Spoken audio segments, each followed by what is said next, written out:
My name is Delphine, 33 years old, and I currently live in the suburbs of Oregon. I used to believe that family was the place I could always return to, no matter what happened.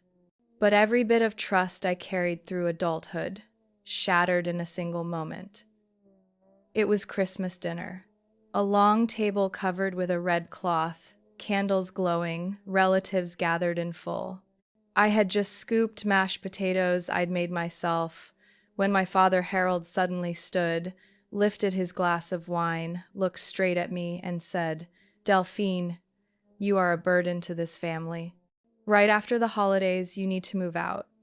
This house has no place for a freeloader." I froze. The room sank into an icy silence. Eyes shifted away.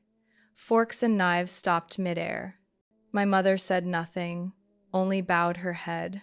My sister, Chloe, startled so badly she spilled her glass of water. They called me a burden, even though I had paid every bill, utilities, health insurance for my mother for the past 6 months. Have you ever been pushed out by your own family at the very moment you've sacrificed everything for them? If you've ever felt dismissed or cast aside the way I was, share your feelings in the comments. Hit like if you relate, and don't forget to subscribe to hear the full story, because what happened after that Christmas night was even more bitter and shocking. I gave a faint smile, set my glass down on the table, my voice strangely calm in a room that felt as if all the air had been pulled out. "I understand."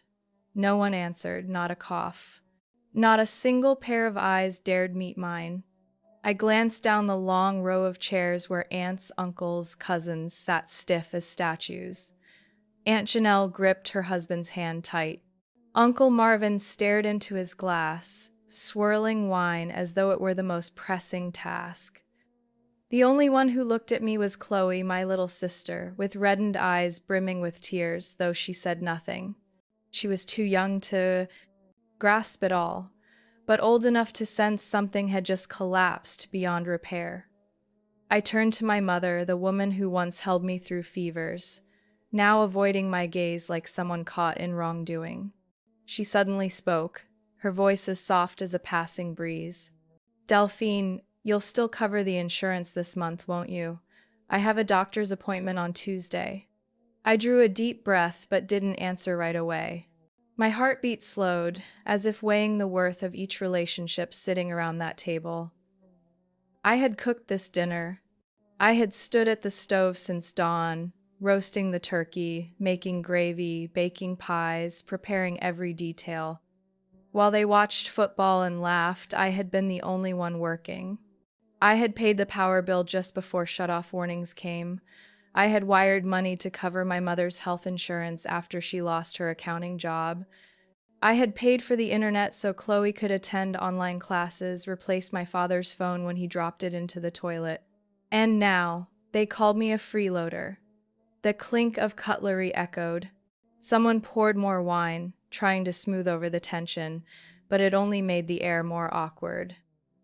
I rose, slowly pulling my chair back. "I'll pay, before I move out." Harold raised his eyebrows, surprised by my composure. He studied me as if to read what was behind my forehead, then dismissed it and chewed another bite of turkey. I folded my napkin neatly and set it beside my plate. My hand didn't tremble, but inside my chest, something sharp splintered into shards that cut at my memories. I once believed I was loved unconditionally, however irrational that may have been. Now there was no doubt, their love was measured in bills. I reached for Chloe's water glass, half full on the table. She hesitated, then released it.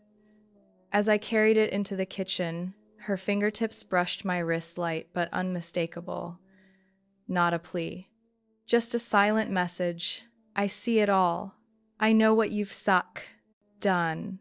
The kitchen still held the warmth of the oven, the faint smell of apple pie in the air. I rinsed my dish and Chloe's. Each action felt like a final ritual, as if saying goodbye to the home I had struggled to hold together. Through the window, I saw my car parked in the driveway, a thin film of frost on it.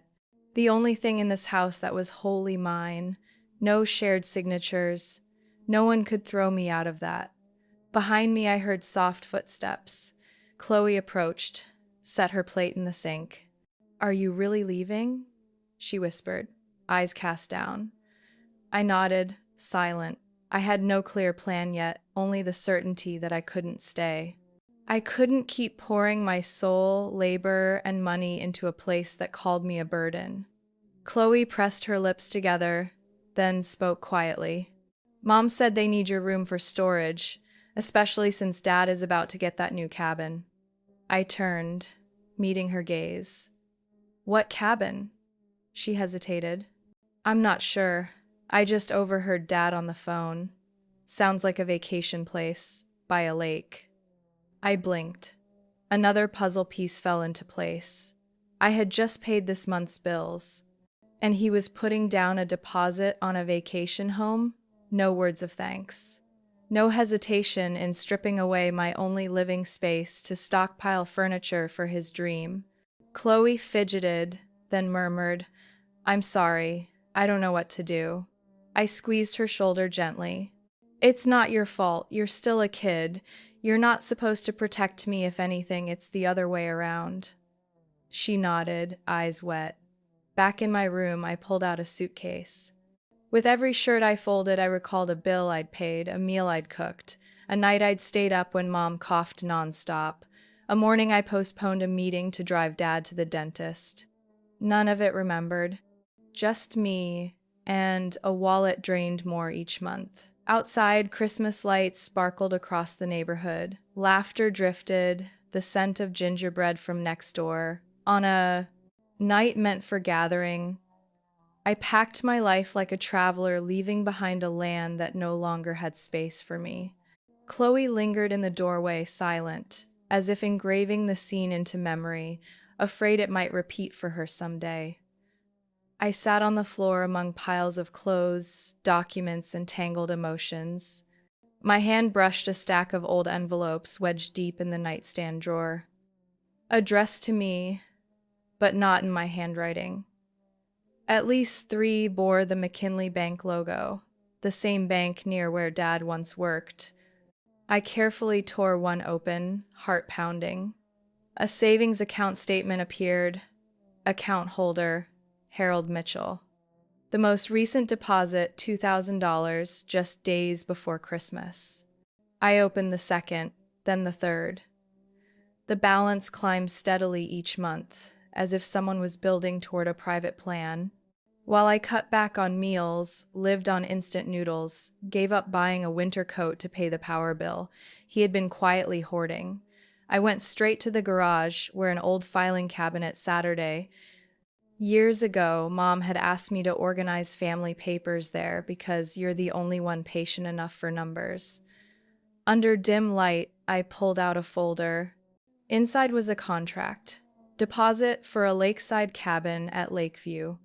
Signed by Harold Mitchell. Dated 2 weeks before I'd gotten a power shutoff notice.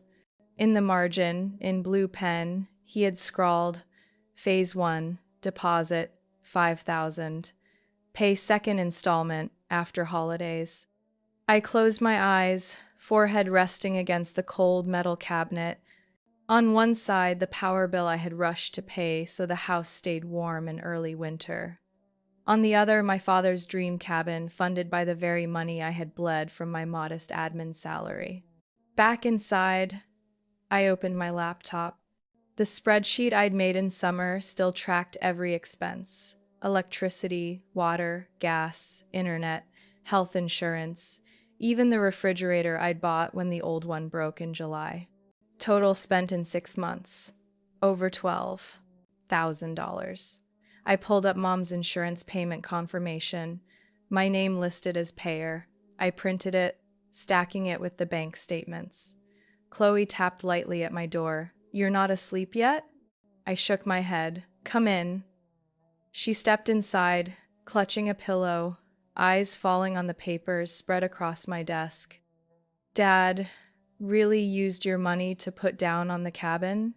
I didn't answer, only nodded, sliding the contract toward her. She bent to read, eyes widening. I didn't think he'd do that. My voice was steady. not angry. You don't have to think for them, Chloe. You're young. You don't have to fix grown-ups' mistakes. She looked at me for a long moment, then whispered, "So, you really will leave?" I sighed softly. I have to. I can't keep living in a place that sees me as a tool. They call me a burden when I've been carrying everything. Staying has no meaning anymore. Chloe bit her lip. If if you go, they'll tell me to stay quiet. They'll smear you in front of everyone. I laid my hand over hers gently. People can say whatever they want, Chloe, but the truth can't stay buried forever. She nodded faintly, eyes rimmed red. I gathered the documents I needed. One more task: cut every financial tie before they drain more. I opened the banking app. The joint account with Mom as co-signer needed to be closed. I began the process, securing the small balance left. I didn't have much money, but I had enough reason to start over. And this time, I wouldn't let anyone steer my life under the guise of family. I heard slow footsteps. The door creaked open, and my father appeared, holding a glass of red wine. "Are you packed?" I turned, gaze calm. "Almost." He nodded, eyes flicking over the stack of papers. "Hope you're not planning to take anything that isn't yours." I lifted a pile of receipts. "Everything here is paid for in my name. If you want to dispute it, call a lawyer," he sneered. Sharp tongue. "Do you really think you can make it out there on your own?" I held his gaze. "I've been supporting this family for 6 months. I'll manage just fine for myself. No reminders needed." He froze, then turned and left. The door clicked shut. Chloe still sat clutching her pillow. I kept packing, not running, but reclaiming space for a life where no one could call me a burden again. When the room was finally quiet, I sat on the floor, phone in hand, as if it were the only anchor left. Inside me wasn't pain anymore, but the chilling stillness of someone who had stopped expecting anything good from blood relatives. I opened the old cabinet my mother once told me never to bother with, a dark wooden chest with 3 drawers where she used to keep old records, house papers, even a few of my and Chloe's childhood birthday cards. My hand brushed past layers of dust-covered files until it landed on a faded green folder. On its label, nothing but a scrawled line in black pen. Bank personal account. I carried it to the table and opened it page by page. Inside were copies of loan contracts, repayment schedules, and a confirmation notice showing a loan had been disbursed 3 months ago. At the bottom of every page was a signature, my name. I stared at each stroke of ink, every forged line trying to mimic mine. Some looked so convincing they made my skin crawl. Whoever did this wasn't just reckless. They knew me well enough to copy the tilt of the first D in my name. I turned to the back page. It confirmed the disbursed amount, $32,000 from Western Shore Credit Union. Purpose: home renovation and interior investment. The address listed was the house I lived in. My breath quickened, chest tightening as if I'd taken a blow to the ribs. $32,000 in my name, and I had never signed a thing. I shot up, pulled open my nightstand drawer, and grabbed the folder of personal documents I'd kept since college. I had scanned and saved every real version of my signature for job applications and student loans. I held them side by side. The more I compared, the clearer it became. These were forgeries. Dad had taken out a loan in my name. Shaking, I stepped to the window, pulled the curtain just enough to see the front yard. His car was still parked outside, its roof catching the glow of the street lamp like a cruel reminder that I was trapped in the very place quietly drowning me. I returned to the table, forcing myself to keep calm as I read further. A detailed spending sheet was attached: down payment for the Lakeview cabin, $5,000.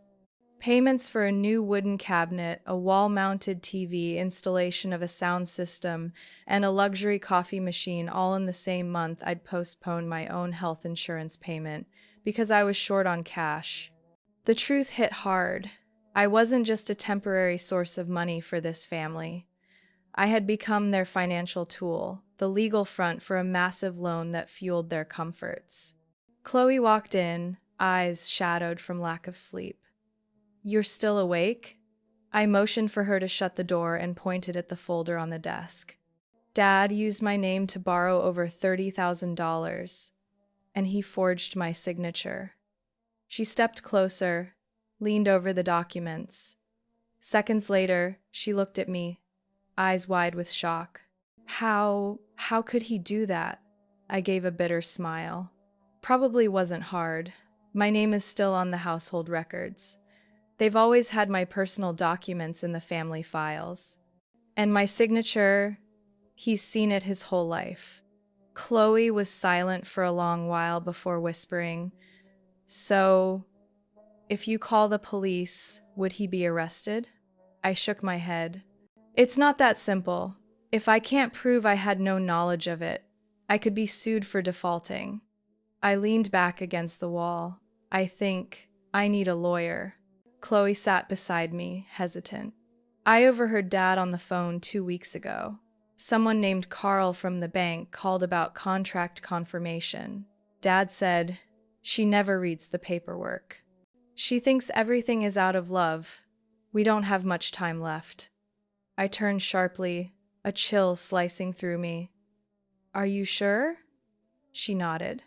I closed the folder, slid it into my document bag, and began gathering every personal record I needed to secure immediately: birth certificate, passport copy, work contract, bank statements. I had to take control of my identity before Harold exploited it again. Chloe bit her lip. "I'm sorry. I knew something was wrong and didn't tell you sooner." I rested my hand on her shoulder. "I understand. Living under this roof, I know the pressure you're under. But now the most important thing is protecting yourself. Don't sign anything. Don't hand over any account or personal information to anyone. Not even Mom." She nodded, fear mixed with relief, as if she'd just been given permission to be afraid. I sat back at the desk, plugged in the printer, and began scanning page after page. I needed evidence, I needed time, and I needed no one to know I was preparing. In that small room, on a frozen winter night, I no longer felt like the disappointed daughter. I was a woman who had seen the curtain of lies ripped away, and once someone sees the truth, she never returns to being a victim. I carefully filed each printed page into a hard plastic binder, placing genuine and forged signatures side by side. Evidence was taking shape, but I hadn't expected the next blow to come not from Harold, but from the one person I thought might still care: my mother. Chloe stood by the window, gazing at the backyard now blanketed in snow. She twisted a mug of hot cocoa in her hands, lips pressed as though holding back something. The room was so heavy that even the ticking of the clock sounded like a warning. "Delphine," her voice was so soft I thought it was the wind. "I think you should know this." I set the folder down. "What is it?" She sat on the edge of the bed, staring at her hands. "When Mom came back from her doctor's appointment last week, her lips were swollen, red. She said the doctor told her not to use a straw for 2 days." I frowned. "What kind of checkup says something like that?" Chloe swallowed. "I was digging through the bathroom trash looking for my missing lotion, and I found an appointment slip from Pearl Clinic. I looked it up. It's a cosmetic clinic. Fillers, Botox, skin tightening." I froze, unable to speak. Chloe rushed on, as if afraid I'd misunderstand. "I didn't mean to snoop, but Mom used your insurance. I saw the confirmation papers with your name on them in the trash. I went straight to the drawer where I kept health records and bills." My mind lit with a painful clarity. Those so-called health checkups Mom had been scheduling, times she had me call off work to drive her, times I'd missed meetings to sit in waiting rooms. I logged into the insurance portal, pulled up services covered. It took minutes to load. Then I saw it. October. Dermal filler injections, Juvederm, $875. November. Thread lift, $2,200. Early December. Breast augmentation deposit, partial payment, $3,000. All under my name. My address, my insurance number, my contact info, as if I were the one changing my body, while I skipped lunches just to keep the internet running for Chloe's classes. A wave of dizziness left my ears ringing. I steadied myself against the desk, eyes closed for a moment. Chloe whispered, "I'm sorry. I didn't know how to tell you." I shook my head, drawing a deep breath. "It's not your fault. Never your fault." I printed every record, clipped them into the file. Each sheet was a slap in the face of my illusion. That Mom at least felt grateful. Her words, "I gave birth to you, raised you, never asked for anything," now peeled away like cheap paint on rotting wood. I remembered September, when I asked if I should use my small savings for a new certification program. She told me, "Everyone has a degree these days. It doesn't matter. Just focus on paying bills." And I listened, shelving my dreams, believing I was doing the right thing for the family. Now I saw clearly she needed me to pay bills so she could tighten the skin on her neck. I grabbed my phone, turned to Chloe. "Did you take a picture of that slip?" She nodded, pulled it up. I saw it follow-up date, doctor's name, and at the bottom, in small print, paid with insurance policy number XXXX1023 name. Delphine Mitchell. I saved the photo and drafted an email to Rachel, an old colleague from the county office who now worked at a law firm specializing in civil and financial cases. I typed quickly, "Rachel, I just discovered my mother used my insurance to pay for cosmetic procedures. I have records, photos, and confirmations. Can this be considered insurance fraud? What steps do I need to take to protect my medical and financial records?" Chloe murmured, "If you need, I'll be a witness." I heard it, I saw it. I squeezed her hand. For the first time since leaving that dining table, I didn't feel completely alone. Maybe I had been used as a living payment machine. Maybe I had been pushed out of the house I'd carried for nearly a year. But I still had a voice. And now, I would use it not to beg for a place at their table, but to expose everything they had buried under the mask of family. I sat before my computer, desk lamp glowing against stacks of documents, neatly grouped utility receipts, health bills, bank statements, forged loan contracts, fraudulent insurance payments.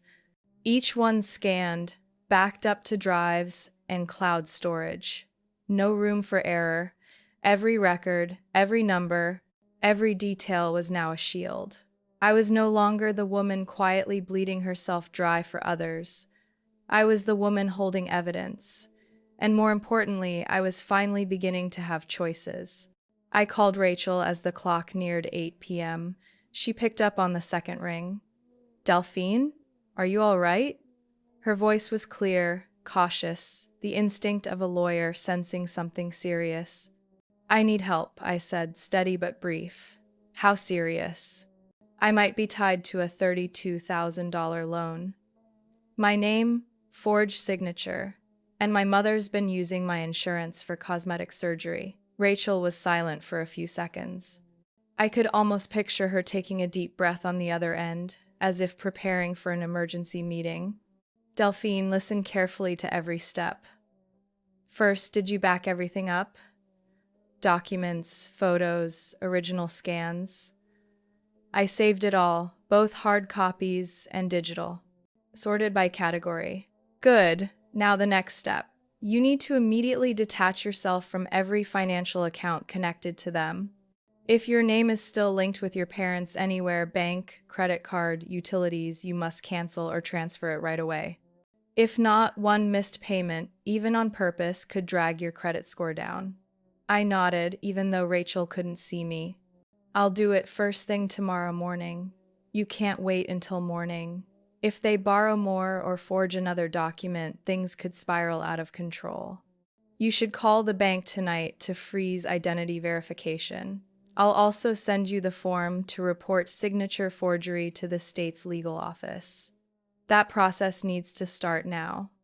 What about the loan? If they don't pay, could I still be sued?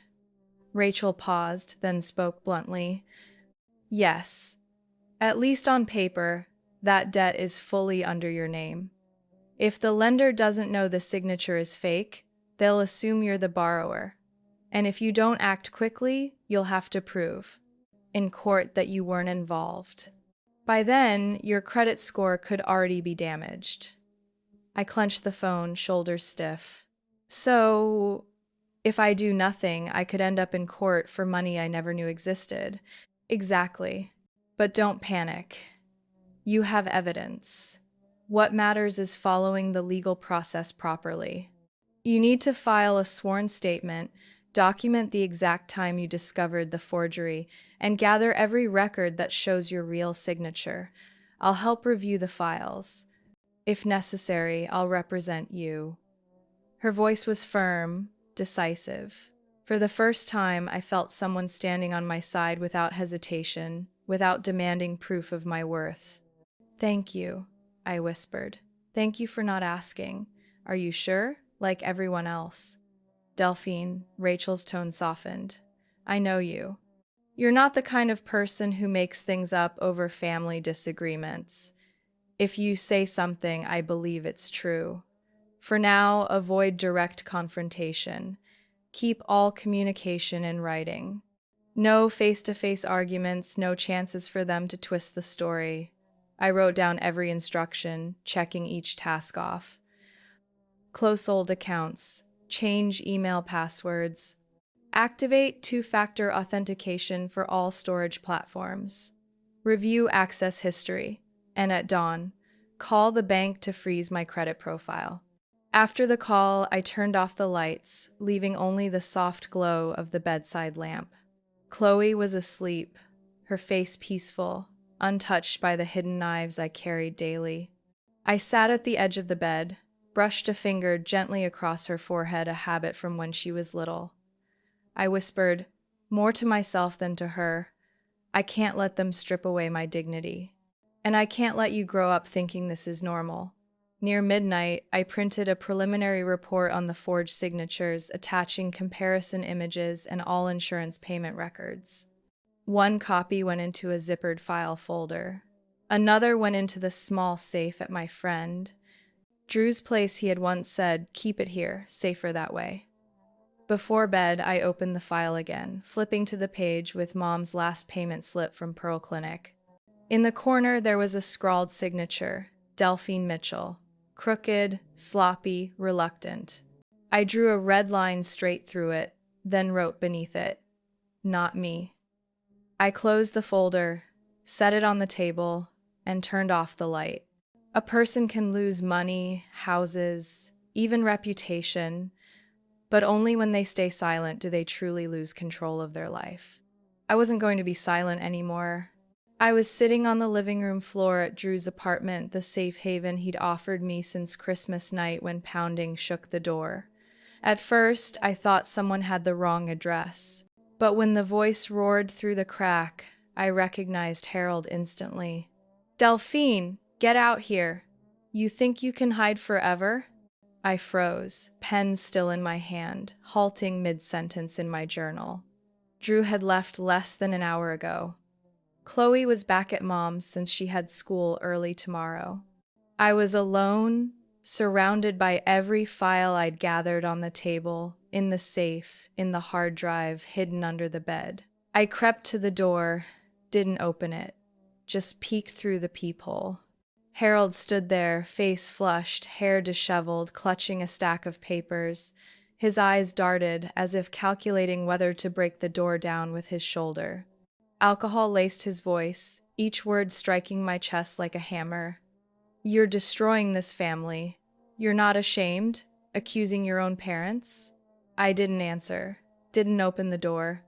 I stepped back quietly, set my phone on the shoe rack facing the door, hit record. He kept shouting. And those complaints, those signature checks, lawyers and all that. You think anyone believes you?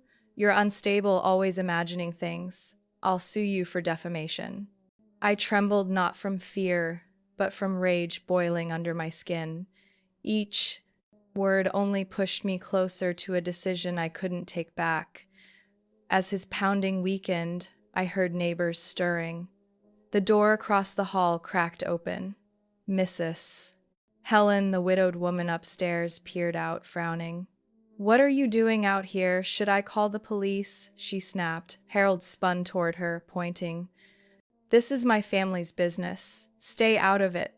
"No, you're disturbing the whole building.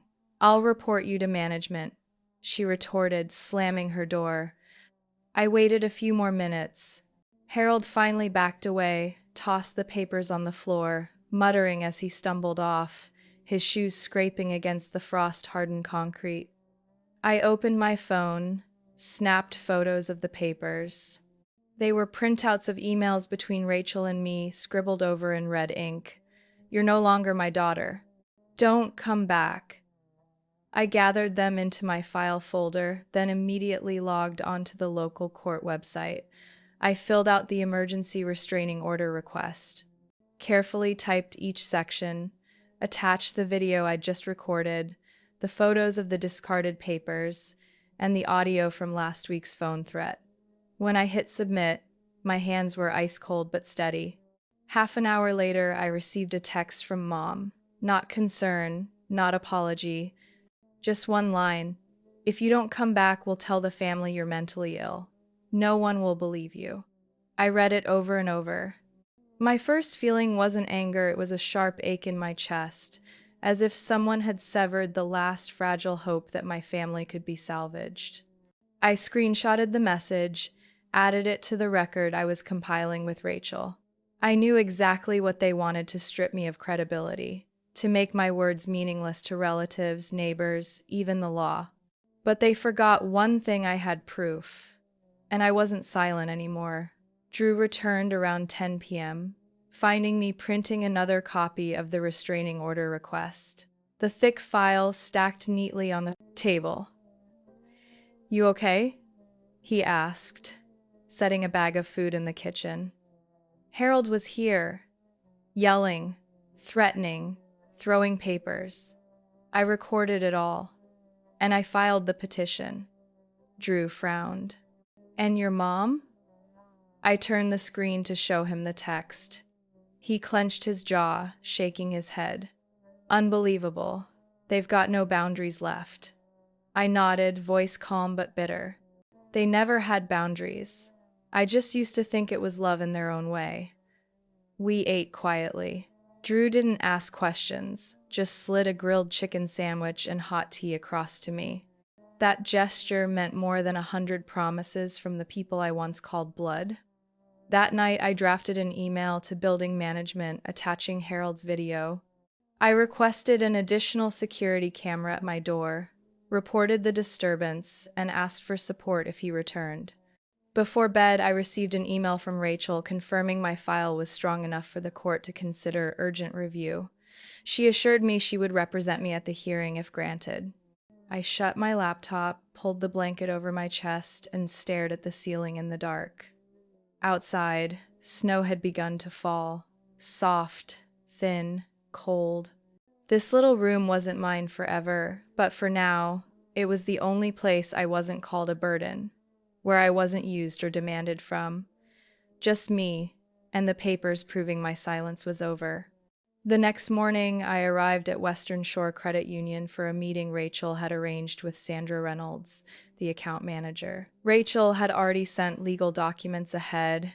I entered the small conference room on the second floor, carrying a hard file folder, steadier now after days of chaos. Sandra, a woman in her 50s with neatly tied silver hair, sharp eyes softened by empathy, invited me to sit. She opened her tablet, voice calm. "We've reviewed the evidence you sent regarding the forged signatures on the loan contract. Our legal department is coordinating with financial regulators to launch an internal investigation." I nodded in thanks, about to ask more when Sandra raised a hand gently. She switched to another file, flipped a few pages, and her expression shifted. "There's something else," she said. "While reviewing the credit records under Harold Mitchell's name, we found a property transfer completed more than 2 years ago, connected to you." My stomach dropped. "Connected how?" Sandra turned the screen toward me, pointing to the title line. "Share transfer, Mitchell Family Holdings, from Delphine Mitchell to Harold Mitchell." I stared at my name, then at the forged electronic signature beneath. The strokes looked eerily like the loan contract, crooked, pasted, unmistakably fake. "What is this?" I asked, voice low, trembling. "Your grandfather, Mr. Eugene Mitchell, co-founded Mitchell Family Holdings, a real estate company. According to records, he set up a small trust that transferred 5% of company shares to you when you turned 24. I couldn't speak. Memories of my grandfather flooded in, the quiet man who loved sketching maps on parchment, who let me sit in his office chair and read documents with him, who called me the only one in the family who listens. Sandra continued, "After he passed away, Harold Mitchell processed a transfer of your shares to himself. On paper, it was voluntary with your signature, but now—" I cut her off, my eyes still locked on the screen. "I never signed. I never even knew I had any shares." "Yes," Sandra said slowly. "We suspect the signature was forged. And here's what matters. Those shares are currently worth about $73,000, based on the company's market value today." I leaned back, the faint light through the glass making me dizzy. While I was splitting tea bags in half to save money, someone had stolen my inheritance and quietly turned it into their asset. "Can I get it back?" I asked, my voice barely steady. Sandra nodded. "If you can prove you never signed and had no knowledge of the transfer, you have the right to request its annulment and have the shares restored. But you'll need an attorney, and the process could take months." My hands clenched on my lap, nails pressing into my skin. More than 3 years ago, Harold told me my grandfather hadn't left me anything except an old watch. I believed him. I even had the watch repaired, cherishing it as the only keepsake. And him? While I dusted off old picture frames, he forged my name on a transfer document and claimed the inheritance. "I want to sue," I said, each word clear. "I'll do whatever it takes to reclaim what's mine." Sandra nodded, as though she'd been expecting that answer. "We'll coordinate with your lawyer. And if necessary, the bank can provide full account access logs, electronic signature timestamps, even surveillance footage from the branch, if available." I left the bank with a printed file, another branch of evidence added to the growing case. On the way back, I stopped at the small park near the train station, the place my grandfather once took me for my 10th birthday, when he said, "Delphine, never let anyone else tell you your worth. You decide that." I hadn't understood back then. Now I remembered every word, every warm look through his thick glasses. I pulled out my phone, snapped a photo of the bank document, and sent it to Rachel with a message. "He didn't just take loans in my name. He stole what Grandpa left me. I won't forgive. I will take it all back." No reply yet, but I knew Rachel was working and would respond soon. I left the park as light rain began to fall, droplets tapping against my coat. Each step felt heavy, not from despair, but from a truth unearthed beneath the dust of time. I was never a burden. I was someone entrusted. They had simply buried that fact to make me forget my worth. Saturday afternoon brought clear skies after days of cold rain. I stood before the small hall at the community church, where Harold and Linda had organized a family gathering to clear up misunderstandings about Delphine. My name had been placed right in the invitation, as though I were a troublemaker, a shadow to be dragged into the family's spotlight. I wore a light gray coat, neat but unremarkable. Beside me was Rachel, dressed in simple business attire, carrying a case packed with documents.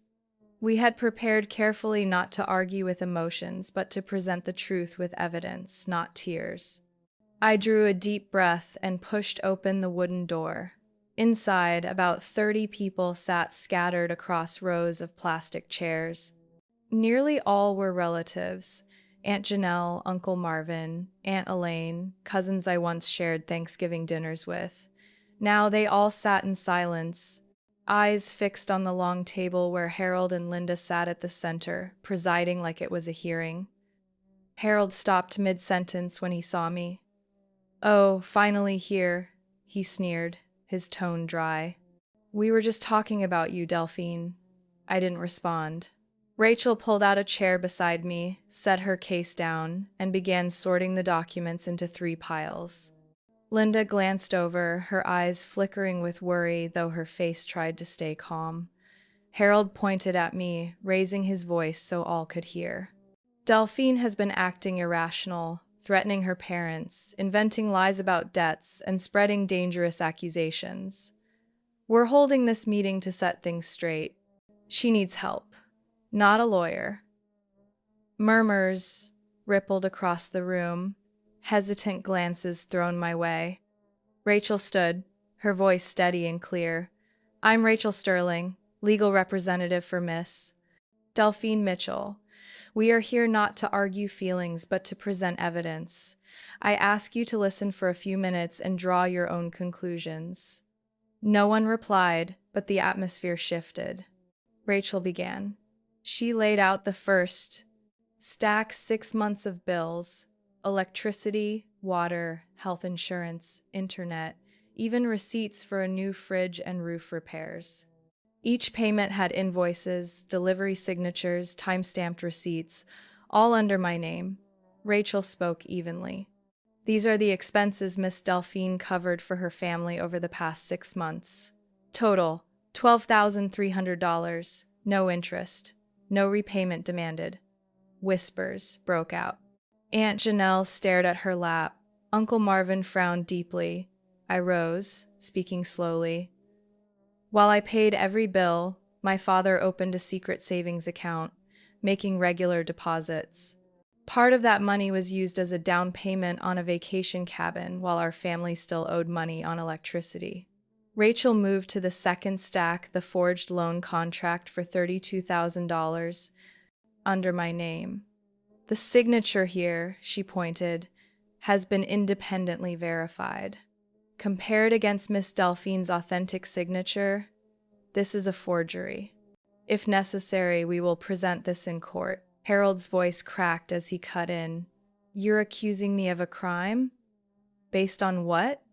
Rachel didn't flinch. She pulled out the third set, documents of the Mitchell family holdings, transferred the 5% of shares my grandfather left me, moved to Harold's name after his death with a forged signature. "Mr. Eugene Mitchell created a trust for his granddaughter," Rachel said carefully, "and Mr. Harold Mitchell forged her name to seize that inheritance. This is theft of estate." The room fell silent. Linda opened her mouth as if to speak, but no sound came out. I looked around, eyes no longer sharp with judgment like on Christmas night. No one rushed to nod along with Harold. I didn't cry. I wasn't angry. I simply said, "I didn't come here to beg for anything. I came to reclaim what is mine." From the back, Mrs. Helen, the neighbor near Harold's house, stepped in. She had agreed to testify about the night Harold came pounding on my door, shouting. Though not family, she wanted to speak. "I saw Harold yelling like a madman in the hallway," she said firmly. "No father who loves his child would behave that way. If I hadn't seen it myself, I wouldn't believe it." Linda lowered her face. Harold stayed silent. Uncle Marvin rose slowly, voice deliberate. "Delphine, if everything you say is true and looking at this evidence, it seems clear then this family has wronged you?" Aunt Janelle nodded softly, placing her hand over her husband's. I sat down quietly, not lighter, not triumphant, just with the clarity that I had done the right thing, even if I stood alone. Rachel gathered the documents calmly. She leaned toward me and whispered, just for me to hear, "We just shook the foundation they built on lies." I didn't reply, only looked at Harold and Linda. still sitting there, silent, in the very space they thought would bury me. Now they were the ones under scrutiny, not by accusations, by truth. A week after the meeting, I received a call from a financial inspector in Claremont County. A steady, middle-aged man's voice spoke politely. "We're conducting a preliminary investigation into forgery in credit and property transfer records involving Mr. Harold Mitchell. We'd like to confirm your cooperation in providing additional documents." "I have everything ready," I said, steady, eyes fixed on my laptop screen where Rachel had just reviewed files. The investigation wasn't a surprise. Rachel explained that after Harold was publicly challenged at the meeting, one family member, likely Uncle Marvin, had quietly filed a report with copies of the contracts we presented. Within 3 days, investigators arrived at Harold's home to verify paperwork. The news spread quickly in the neighborhood. Drew told me that afternoon neighbors crowded the yard, watching two uniformed officers step onto the porch where Harold once drank beer like a small king. Linda wasn't there at the time, but the very next day, she was called in by her insurance company over fraudulent claims. I don't know what questions they asked, but within a week, her coverage was canceled and she was ordered to repay nearly $6,000 in false claims. As for Harold, he was formally summoned that weekend. Rachel called me immediately after hearing from the prosecutor's office. They're considering charges on 3 counts: forgery, breach of trust, and theft of inheritance. If convicted, he could face probation, fines, and full restitution of your shares. I said nothing. Even hearing that, I felt no joy, no victory, just an emptiness, as if someone had handed me the key to a rotting door with nothing left behind it. The bank issued foreclosure on the house on West Pine Street. They weren't waiting on Harold's payments anymore. While he scrambled to find a defense attorney, Linda stayed hidden at a cousin's place in the South End, avoiding everyone. I heard it all, not through rumors, but from Chloe's texts.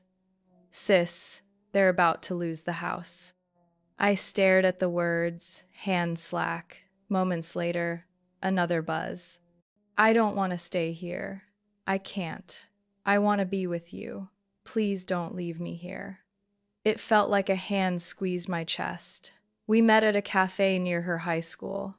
She arrived with cold hands, messy hair, dark circles under her eyes.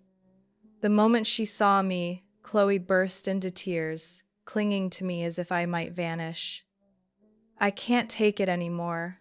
They yell, they blame me, they say I betrayed them for not defending them. They blame me for telling you about the insurance. They even cut my lunch money." I held her tightly, then pulled out the hot chocolate I had ordered for her. "Chloe, I understand. But you have a year and a half left until graduation. You need to finish high school for your future, at least." She shook her head through sobs. "I don't care about a diploma anymore. I just want peace." I squeezed her hand, my voice steady. "Real peace isn't running from danger to live half alive. Peace is standing on your own feet, where no one can pull you down or use you. For that, you need a foundation. Finish school, apply to college or vocational training. I'll help you." Chloe lowered her head, then nodded faintly. "I'll try. But promise me, when I'm done, you'll let me go with you, okay?" I smiled softly, wiping her tears. "I promise." We sat a while longer. She told me about Harold slamming the table when he got the summons, Linda locking herself in her room all day, dinner being cold rice and expired canned food because money was gone. She whispered it all as if afraid, saying it aloud would make the house crumble. I listened, memorized, but made no promises beyond protecting her quietly. On my way home, I stopped at the post office, sent her a secondary bank card linked to my new account, limited to $100 a week. I texted privately, "Only use if you really need to. Don't tell anyone. The password is my birthday." That night, while preparing counterclaims with Rachel to restore my shares, I looked out Drew's living room window. The winter wind howled, scattering dry leaves across the yard. I thought of Harold, a man who once believed he controlled everything, now cornered by charges, words, and family ties couldn't bend. I thought of Linda, a mother who sacrificed all love just to maintain her image, now too weak to stand beneath the weight of bills she'd fraudulently charged under my name.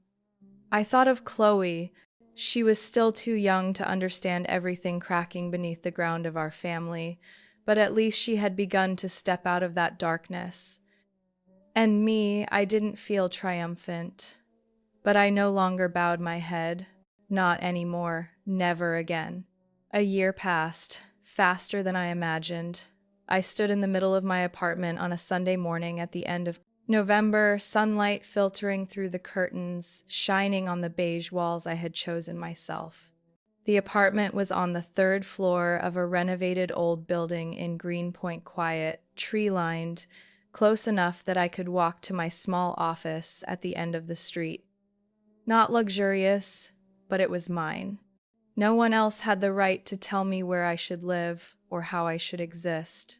The kitchen was separated from the living room by a simple wooden counter.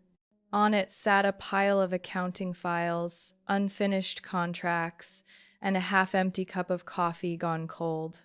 I was working on the monthly books for the small company I had built from the inheritance shares I reclaimed, Mitchell Advisory and Community Consulting. A long name, but it reflected exactly what I wanted to do: help people like I once was, lost between family, finances, and identity, to regain control of their lives. My first client was a widowed woman tricked by her late husband's stepson into signing over her house. After 3 months of work, we restored ownership to her. When she heard the court's ruling, she cried in my arms, thanking me not for the money, but because someone finally believed her story. I only gave her a gentle hug. I understood that feeling all too well.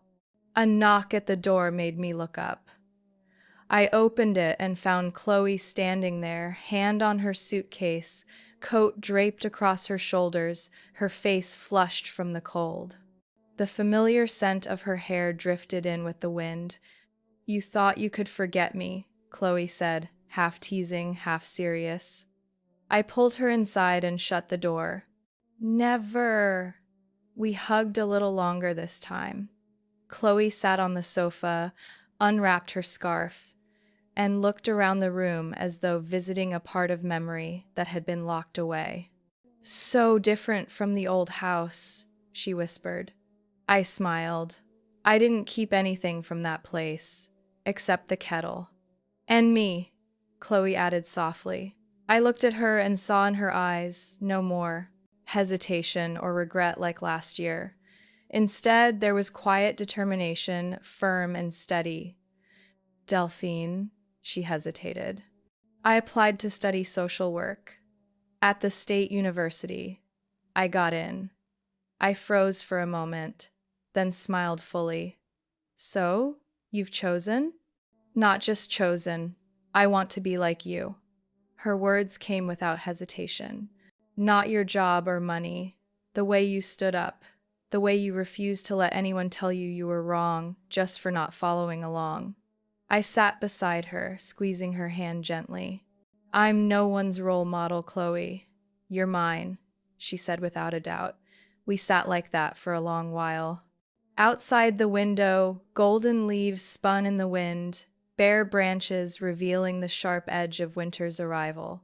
But inside this small room, warmth from the electric heater and the scent of pumpkin bread I had baked that morning made me feel like I was living in a reality where I didn't have to brace myself anymore. By evening, my friends began to arrive, Drew with a tray of crispy potato pancakes, Max with his golden retriever, wearing a red scarf.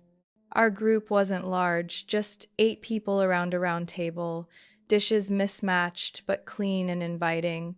We took turns sharing what we were most thankful for that year. Drew gave thanks for a roommate who made the house less cold in winter. Max thanked his dog for finally stopping chewing the couch cushions. Chloe gave thanks for finding a freedom she never thought she deserved. When it came to me, everyone grew quiet. I looked at each of them, then raised my glass of wine. I'm thankful that I didn't give up on myself, even when everyone around me wanted me to believe I was nothing but a burden. I turned to Chloe, whose eyes shimmered. And I'm thankful that now I can say, real family is where no one calls you a burden. I took a small sip. Glasses clinked softly, yet it sounded deep, like a silent vow among people who chose to stay together out of love, not obligation. When the dinner ended, I was cleaning dishes in the kitchen while Chloe leaned against the fridge with a glass of orange juice. You never thought you'd live like this, did you? She asked quietly. I looked around the kitchen, the cream-colored walls, the shelf I had assembled myself, the photo of us hanging beside the spice rack. I used to think everything would just break apart, I said. But now I understand. Some things have to shatter, so you can rebuild them with your own hands the right way. Chloe smiled, her eyes shining. In them, I saw the past, the present, and the future she was reaching toward.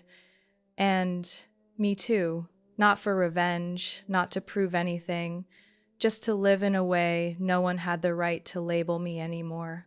I stood at the window, watching the streetlights flicker on, feeling lighter, as though I had never carried the weight of those years.